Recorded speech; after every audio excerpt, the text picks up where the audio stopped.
The Lord watches over me now and forever. Psalm 121:7. Hi everyone. Today's video lesson is on W.B. Yeats's poem, The Ballad of Father Gilligan, which is the second chapter of the third unit in the 10th Standard English Reader.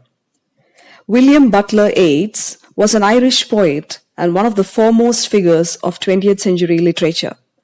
In 1923, he was awarded the Nobel Prize in Literature for his inspired poetry.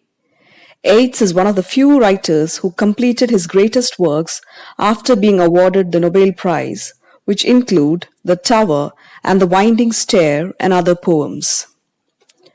As the title suggests, the poem, The Ballad of Father Gilligan, is written in the form of a ballad with 12 stanzas of 4 lines each. Hence, the entire poem consists of 48 lines in total. A ballad is a poem or song narrating a story in short stanzas. The theme of the poem is about the unending love and mercy of God. The poem tells us about a miracle that happened in the life of Father Gilligan. I shall now read the poem. You may read along with me. The old priest, Peter Gilligan, was weary night and day. For half his flock were in their beds, or under green swords lay.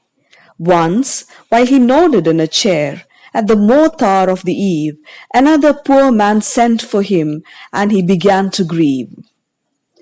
I have no rest, no joy, no peace, for people die and die. And after, cried he, God forgive, my body spake, not I. He knelt, and leaning on the chair, he prayed and fell asleep, and the morth hour went from the fields, and stars began to peep. They slowly into millions grew, and leaves shook in the wind, and God covered the world with shade, and whispered to mankind. Upon the time of sparrow chirp, when the moths came once more, the old priest Peter Gilligan stood upright on the floor. Mavron, Mavron, the man has died while I slept in the chair. He roused his horse out of its sleep and rode with little care. He rode now as he never rode by rocky lane and fen. The sick man's wife opened the door. Father, you come again? And is the poor man dead? He cried. He died an hour ago. The old priest Peter Gilligan in grief swayed to and fro. When you were gone, he turned and died, as merry as a bird. The old priest Peter Gilligan, he knelt him at that word. He who hath made the night of stars, for souls who tire and bleed, sent one of his great angels down to help me in my need. He who is wrapped in purple robes, with planets in his care, had pity on the least of things, asleep upon a chair. The poem begins by introducing the readers to Peter Gilligan, an old priest. The first stanza tells us that the priest was weary night and day. Weary means tired, exhausted. Why was our priest so tired? Was it because of old age? Well, that might be one of the reasons, but there was another very important reason why the old priest was so tired. The people of Father Gilligan's parish were suffering from an epidemic. The word parish means a small administrative district, typically having its own church and a priest or pastor. An epidemic is a widespread disease that affects many individuals in a community at a particular time. So, most of the people of Father Gilligan's parish were suffering from a disease. Half of his flock were either on their deathbeds or already dead. The word flock actually means a large number of animals, especially sheep. According to the context of the poem, flock means the people in the parish. In the Christian religion, the priest is considered to be a shepherd, and the people under his parish whom he guides are referred to as flock. So half of Father Peter Gilligan's parish were either on their sick beds or under green swords. Sword means a section of grass-covered surface soil. The expression under green swords lay means that most of the people in the parish were dead and in their graves due to the epidemic.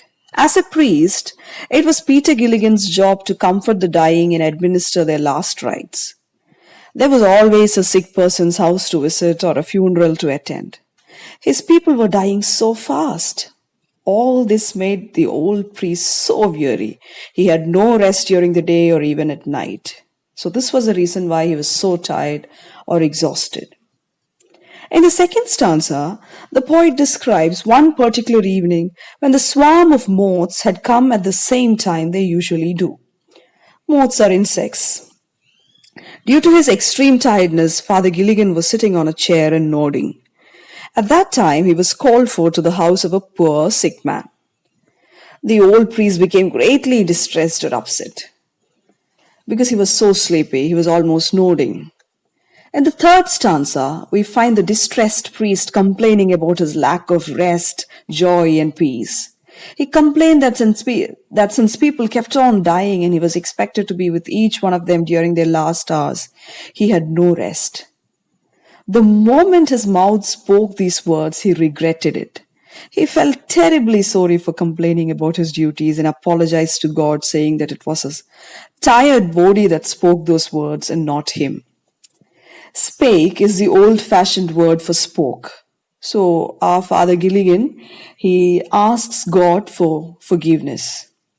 In the fourth stanza, the poet tells us that the old priest knelt down to pray to ask God to forgive him for the unpleasant words he had spoken earlier. He knelt on the floor, putting his folded hands on the chair before him. Even as he was praying in that position, he fell asleep. The insects slowly disappeared from the fields, and the arrival of the night is signaled by the peeping of stars one by one in the sky. In the fifth stanza, the poet describes how they here stands for the stars, slowly increased in number and filled the entire sky as night deepened. The wind shook the leaves on the tree. It seemed as if God had decided to cover the entire world in shade or darkness, and that he was whispering or talking softly to mankind in the form of the rustling of the leaves. It is at night that people rest from their day's labor and problems.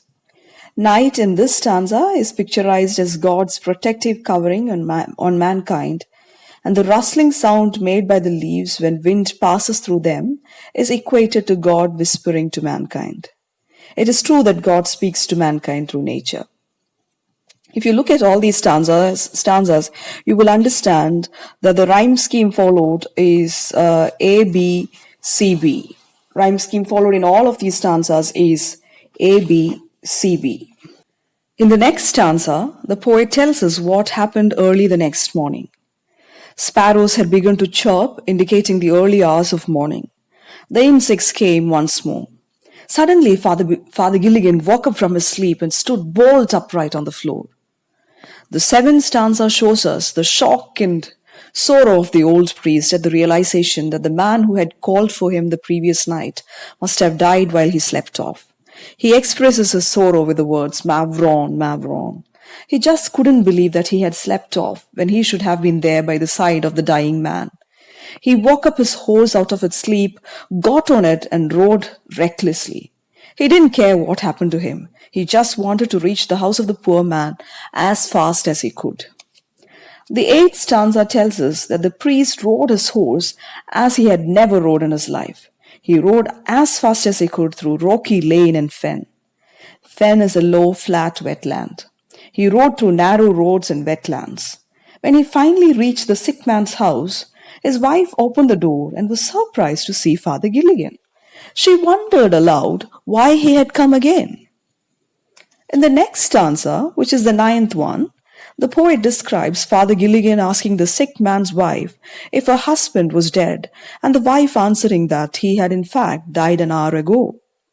Father Gilligan was so distressed to hear this that he could not stand steady and began to sway. He just couldn't control his sorrow and guilt, thinking how he didn't do his priestly duties well. The 10th stanza takes us in for a surprise. Here we hear the dead man's wife telling the old priest that after the priest had gone, her husband died peacefully, as merry or as happy as a bird. Hearing this, the old priest Peter Gilligan knelt on the floor. The last two stanzas of the ballad find us listening to Father Gilligan's words. He describes God as someone who has created the night of stars for the suffering humanity. The great God who made the night and the stars sent one of his great angels down to help Father Gilligan in his hour of need. The priest goes on to describe God as one who is covered in purple clothes. Purple is a color of royalty and power. So he describes God as the one who is covered in purple clothes with planets under his control. Such a great and mighty God had pity and mercy on such a lowly creature as Father Gilligan while he slept on a chair.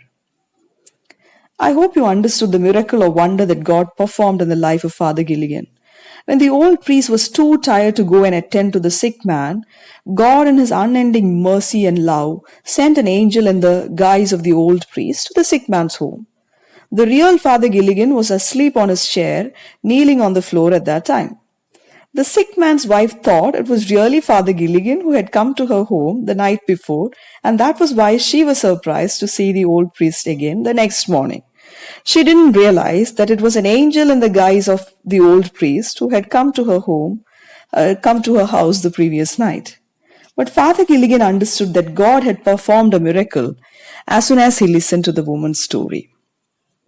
The ballad teaches us that faith in God can work wonders. It teaches us that God cares for each and every one of his created beings.